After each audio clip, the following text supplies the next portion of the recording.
Ini mga tatanya tapaw di bantay. Tapaw di bantay na bintay wala na yung kakakarawas niya. Imagine tayo na dyan tapaw di bantay dyan din na magpapapot namin ang namin puso. Ang susunod na rin pinaspas tayo.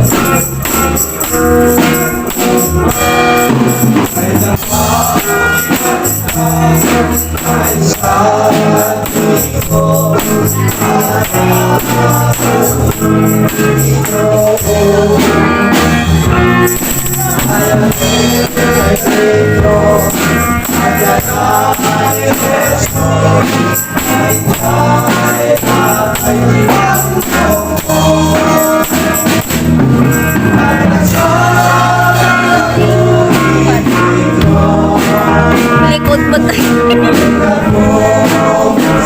Likod doon?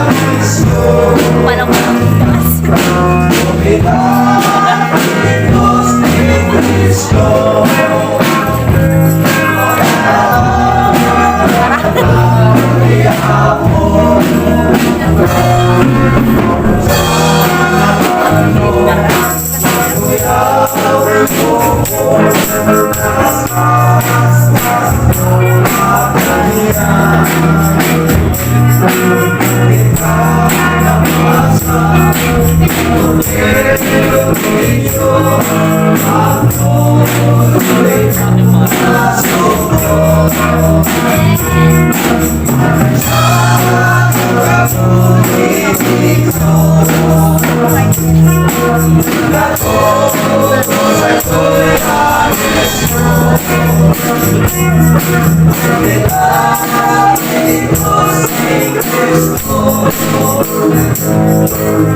Thank you.